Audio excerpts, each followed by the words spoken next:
네, 12.3 내란 사태 이후 혼돈의 6개월 끝에 탄생한 이재명 정부에 대한 전망, 그리고 새 정부 탄생의 역할에 대한 이야기할 시간입니다. 모경종 더불어민주당 의원과 함께합니다. 의원님 어서 오십시오. 안녕하세요. 반갑습니다. 네, 인천 검단 모경종 명찰을 잘 알고 오셨습니다. 저희 검단을 조금이라도 더 알리기 위해서 아, 아무도 인정해주지 않았지만 검단 홍보대사로 일하고 있습니다. 왜요? 그 지역구 의원이시면 홍보대사인 거 마찬가지입니다. 네, 인천 검단에 계신 지역 유권자 여러분 기억해 주시고, 자 이제 새 정부가 출범했습니다. 의원님께서도 그 이재명 그 당시 경기도지사 청년 비서관으로 정계에 입문하셨기 때문에 네. 여러 소회가 있으실 것 같아요. 어떤 마음이세요? 지금 대통령과의 일화를 하나 소개시켜드리면 어떨까 싶은데요. 예. 대통령께서 지난 대선 때 음. 낙선하시고 3년 전에. 네, 그리고 개항에서 재보궐이 되셨잖아요. 국회의원으로서 처음 시작하실 때 단둘이 차를 타고 간 경우가 좀 많았는데 아하. 그 상황에서 후보님이 본인의 대통령님이 본인의 처지를 이야기하시면서 동구밖에 나왔다라는 표현하신 적이 있어요. 동구밖에 나왔다. 네, 그러니까 뭐 동구밖 과수원길이라는 그렇죠. 노래 있잖아요. 네. 말 그대로 본인이 경기도지사로서든 대통령 후보로서 이렇게 메인 중심에 있다가 한마디로 변방에 다시 나와 있다라는 느낌을 받으셨었나 봐요. 제가 어제 취임식 할 때도 제가 악수를 하면서 동구밖에서 이제 장안에 입성하신 걸 축하드립니다라고 말씀드렸는데 예. 이 동구밖에 나와 있는 동안 참 많은 일들이 있었잖아요. 단식하던 때도 떠오르고 단식 회복하던 과정 중에 체포동의안이 가결돼서 영장실질심사를 받으시는 동안에 구치소에 잠깐 또 들어가 계시던 잠깐 그 몇 시간 동안의 시간도 떠오르고 그 모든 시간 옆에 있었던 사람으로서 그 상황들이 많이 떠오르더라고요. 참 길고 험한 길을 돌아왔구나라는 생각도 들고요. 예. 그러면서도 제가 옆에서 계속 당대표 두 번째 하시면 안 된다라고 말리기도 하고 그랬어요. 이렇게 한참 항상 말렸었는데 결국은 국가와 국민을 위해서 뛰고 싶었던 사람이니만큼 결국 다 헤쳐내고 스스로의 안녕을 포기하고 국가와 국민을 위한 길로 결국은 가셨구나. 참 편안하시겠다. 본인의 안녕을 포기한 대신에 본인이 하고 싶은 일을 하게 되어서 참 잘 되었다. 이런 생각이 듭니다.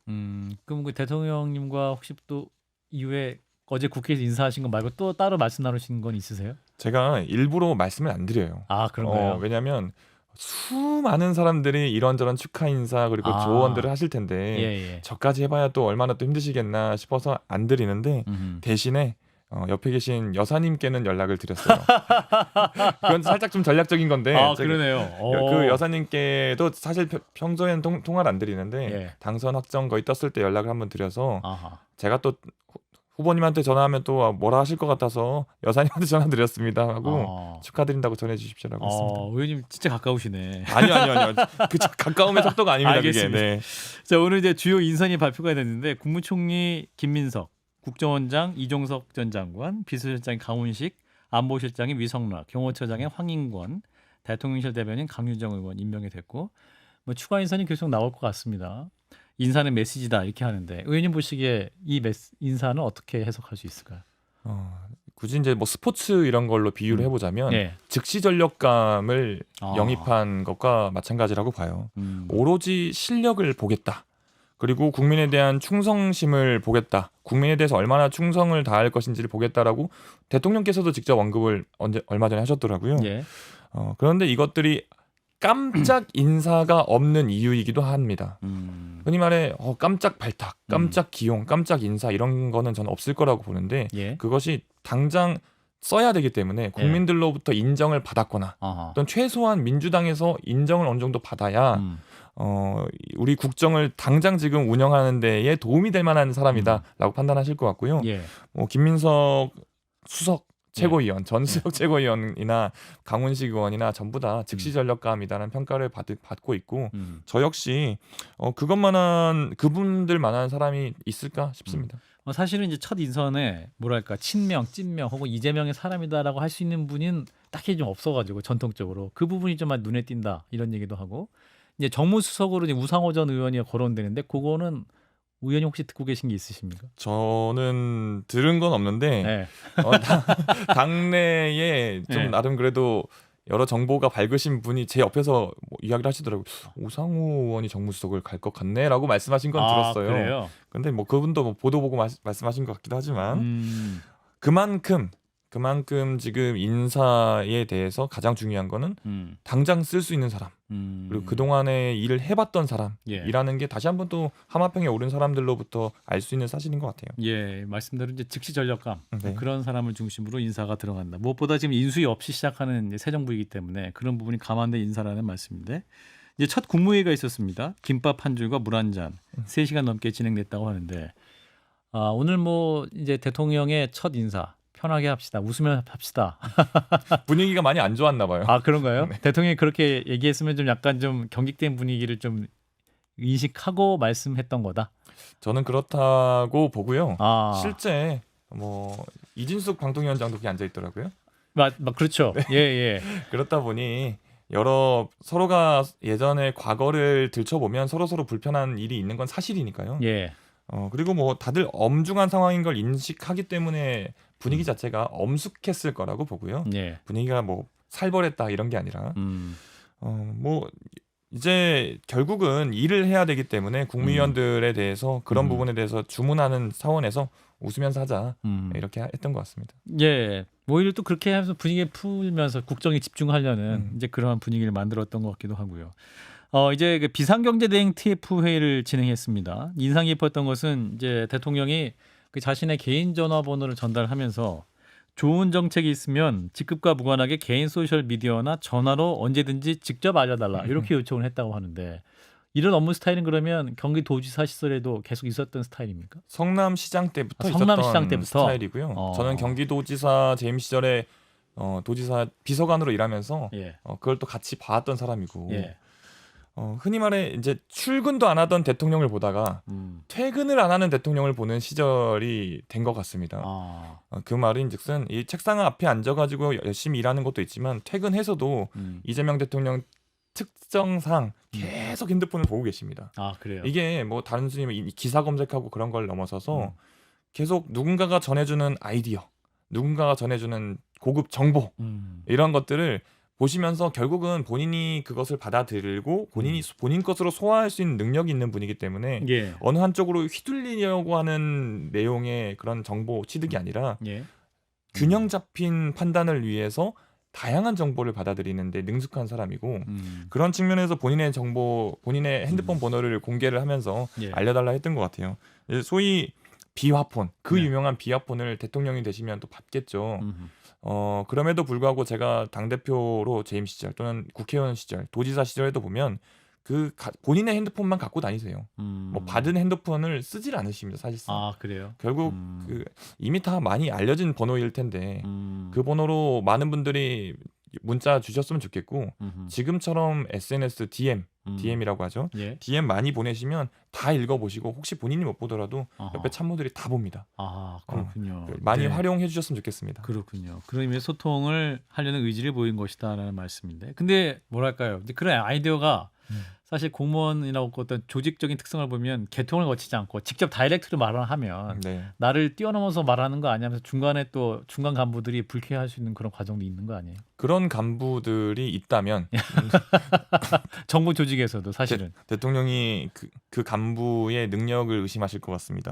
그런가요? 그리고 이 연락을 할 수 있느냐 없느냐는 방금 말씀하신 것처럼 뭐 중간 간부가 눈치를 준다거나 아직 그 공무원들의 문화가 아직 정착이 안 됐다거나 이럴 수는 있긴 하지만 일단 그 길 자체를 열었다는 거에 큰 의의가 있다고 생각을 해요.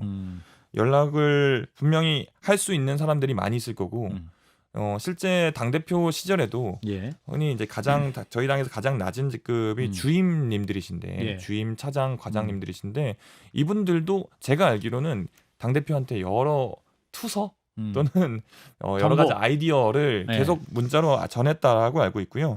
얼마 전에 이제 선거 기간에도 퇴직하신 성남 경기도 공무원들이 소통관에 한 150명 정도 지지 선언을 하신 적이 있는데 그런 여러 가지 소통의 창구가 열려 있었기 때문에 그 소통의 창구, 소통의 능력을 믿는 분들이었기 때문에 그런 지지 선언도 했다고 생각합니다. 그렇군요.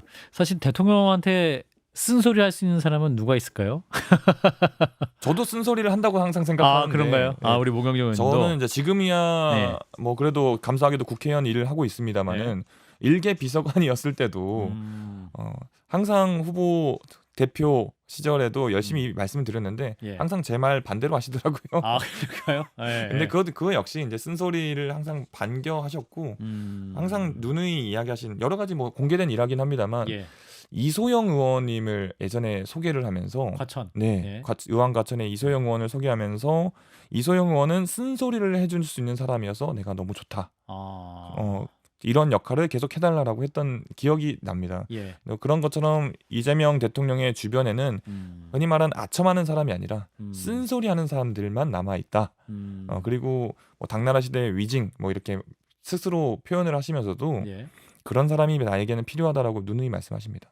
그렇군요. 사실은 이제 이전 정부의 실패 역시 대통령에게 쓴소리를 제대로 하지 못하고 또 대통령이 너무 나아갈 때 막아서지 못하는 참모들이 있었기 때문에 이제 그런 부분에서 또 염려하는 국민들이 있을 것 같아서 드린 질문이었습니다. 네. 자, 그리고 오늘 국회 3대 특검이죠. 내란 특검, 또 김건희 특검, 최상봉 특검 모두 통과가 됐습니다.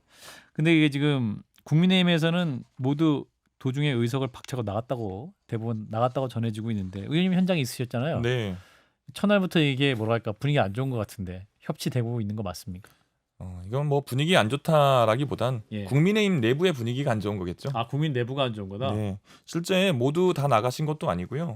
일부 의원은 남아서 본인의 의사를 표현하신 분도 있어요. 뭐 배모 의원님, 김모 의원님, 한모 의원님 다 남아서 예. 본인의 의사를 표현하시고 심지어 뭐 굳이 녹색불 찬성이 아니더라도 예. 빨간불을 끝까지 남아서 표현하고 가신 국민의 의원도 계세요. 한 3분 정도 그랬던 것 네. 같아요. 예. 의석을 박차고 나갔다기보단 의석에 앉아 있기가 민망했을 것 같다는 생각이 들어요.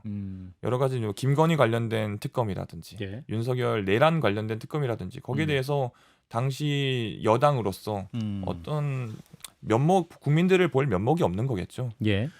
그래서 뭐 반대 토론도 주진우 의원 혼자 나오셔가지고 하셨는데 예. 내용 자체도 논리도 상당히 빈약할 뿐더러 예. 예전 같았으면 거기에 뭐 박수 치면서 어마어마하게 이제 함성도 지르고 동조도 하셨을 텐데 예.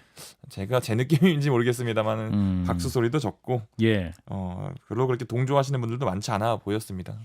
굳이 좀 선회를 좀 해보자면 예. 그 동안에 지키지 못했던 양심을 마지막에는 지키겠다.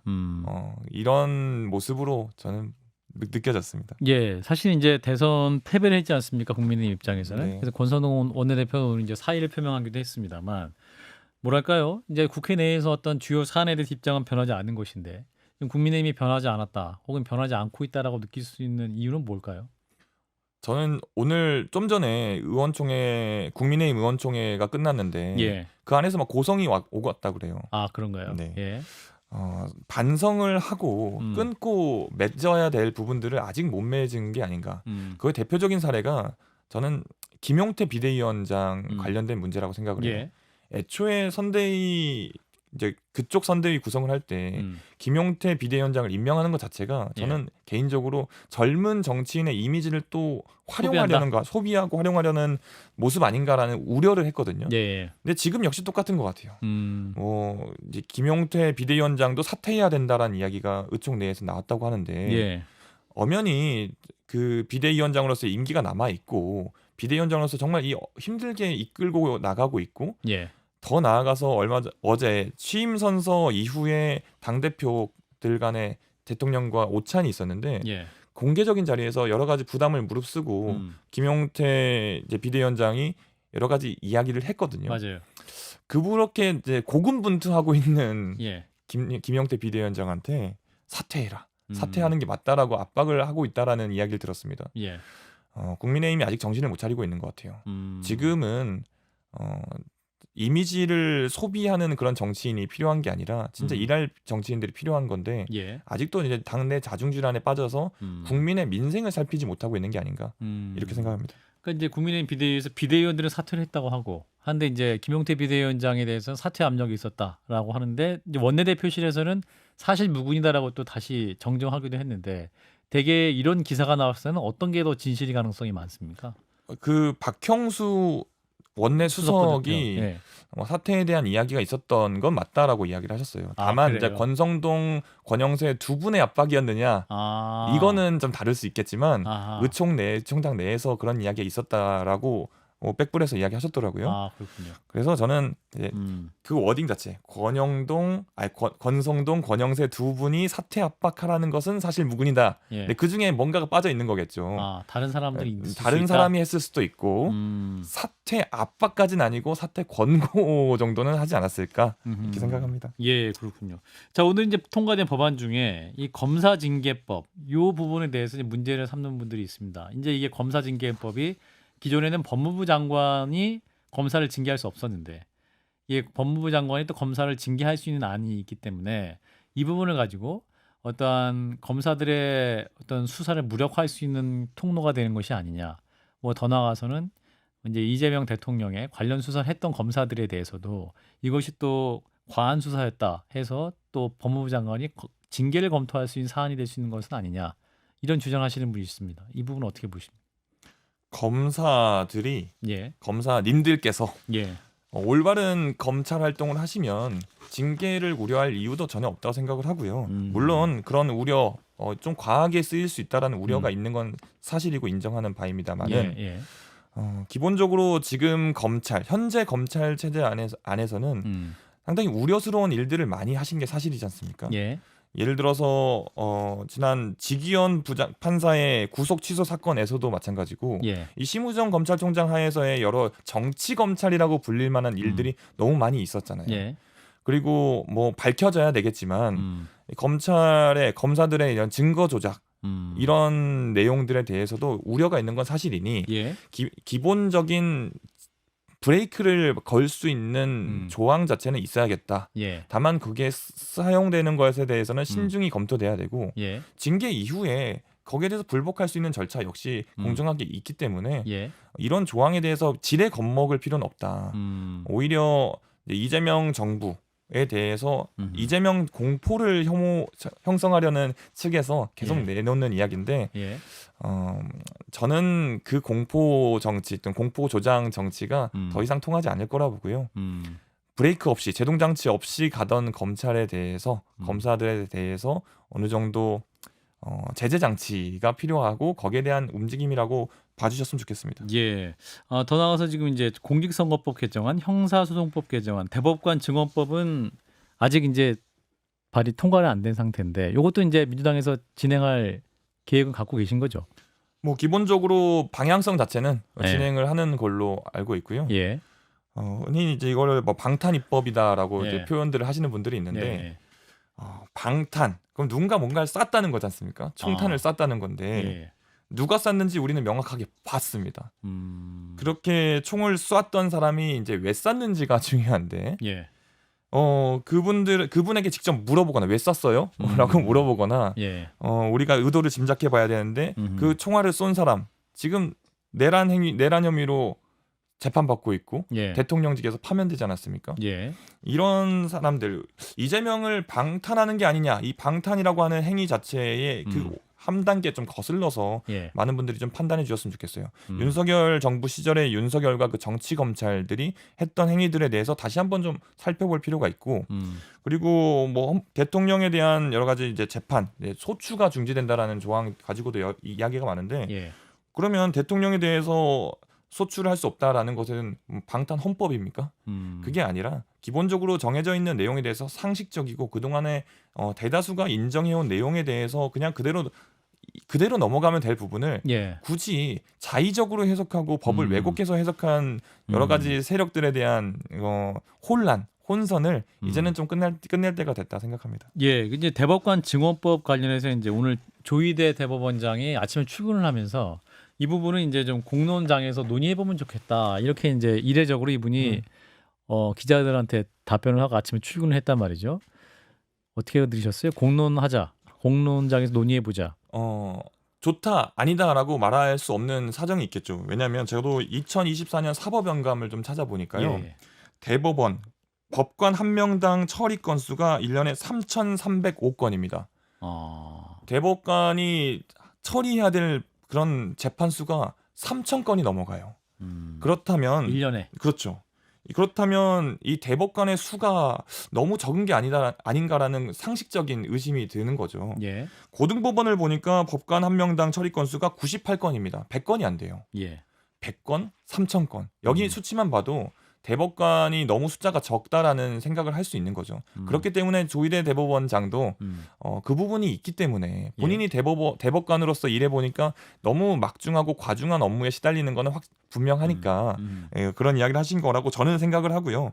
다만 이제 숫자도 중요하겠지만 대법관을 어떻게 제청하고 뭐 동의하고 임명하는지 예. 이 과정이 더 중요한 거 아닐까라는 생각이 들어요. 헌법재판소 우리는 그렇게 걱정을 많이 했음에도 불구하고 윤석열 파면 결정을 내린 헌법재판소의 헌법재판관들을 봤지 않습니까? 예. 헌법재판관들이 어떤 경로로 다양하게 구성되어 있는지를 우리는 그 효능을 봤다고 생각합니다. 예. 대법관 역시 정말 중요한 판결들을 하고 마지막 민주주의의 보루라고 한다면 이 대법관을 구성하는 절차 자체 이것을 좀 더 다양하게 하는 것에 좀 주목을 해주셨으면 좋겠고요. 예. 그리고 이 여러 많은 사람들이 걱정하시는 부분에 대해서 뭐 누구는 대법관을 친 이재명 계열로 다 넣고 어떤 나라처럼 뭐 베네수엘라처럼 되네, 뭐 차베즈처럼 되네라고 하시는데 예. 이제 그런 이제 극단적인 예를 들고 극단적인 사례를 들면서 뭐 공포 정치 이제 그만하셨으면 좋겠습니다. 예. 자, 민주당 얘기를 좀 잠깐 넘어가 보겠습니다. 한 2분 남았는데 원내대표 선출을 13일에 앞두고 있죠. 지금 이제 서영교, 김병기, 조승래 뭐 이런 분들이 좀 출마한다는 얘기가 많아요. 출마 선언한 분도 있고 이중에 네. 어떻게 됩니까? 물론 의원들이 투표를 하겠지만 13일에 투표하는 것은 예. 이제 원내 의원들이 하는 거고 예. 12일에 당원 투표가 있는 걸로 알고 있습니다. 아, 그렇군요. 다 잘하실 것 같아요, 솔직히 말해서. 이미 다 검증이 끝나신 분들이고 역량 예. 자체가 출중하신 분들인데 당원 주권 시대에 맞게 그리고 당원 비중을 넣은 만큼 당원들의 의중을 잘 표현할 수 있고 몇 %씩 판단되는 겁니까? 제가 알기로는 당원이 20%인 20, 걸로 알고 80 있습니다. 이렇게 되는 20대 80인데 지금은 이제 바야흐로 대중정당의 시대입니다. 국민들의 삶, 당원들의 삶을 담아내지 못하고 담지 못하면 예. 도태될 수밖에 없는 시대에 있기 때문에 어느 원내대표가 되시든 간에 당원들의 이야기를 잘 반영할 수 있는 원내대표셨으면 좋겠습니다. 사실 정치부 기자들이 가장 예측 못하는 게 원내대표 선거라고 그래가지고요. 의원들이 사실 속내를 잘 말씀 안 하셔갖고 마지막 예측이 항상 틀리기로 유명합니다. 그래서 제가 힌트를 드린 겁니다. 당원들의 마음을 받으신 분이 될 거다. 아, 알겠습니다. 당대표 어떤 역할 하실 분이 이제 될까요? 제 생각에는 아까 말씀드린 것처럼 당원들이 결국은 선택을 하는 거기 때문에 기존에 한번 평가를 받았던 분이 되지 않을까요?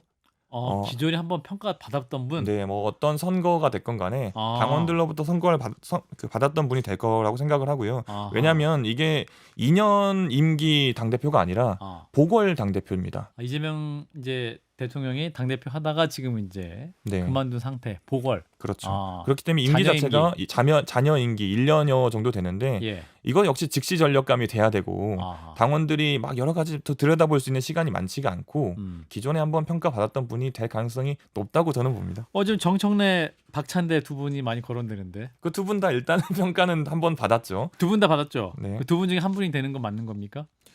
일단 후보군을 좀 더 한번 지켜보시죠. 네. 예. 끝까지 답을 안 하시는데 한 20초 남았는데 이러지만 의원님은 그러면 최고위원 혹시 출마하실 의사가 있으십니까? 일단 없는데요. 질문을 굳이 하셨으니까 이거 역시 당원들께서 목용정 그래도 할만하다라고 하면 제가 생각이라도 해볼 텐데 아직 그런 이야기 하나도 없는 거 보니까 아래로부터 요구 아직 없습니까? 네, 하나 없는 거 보니까 저에게는 아직 때가 아닌 것 같고요. 좀 더 많이 가다듬고 많이 내공도 쌓고 하겠습니다. 네, 일단 오늘 말씀은 여기까지 듣도록 하겠습니다. 목용종 더불어민주당 인천 검단 의원이었습니다. 고맙습니다. 고맙습니다.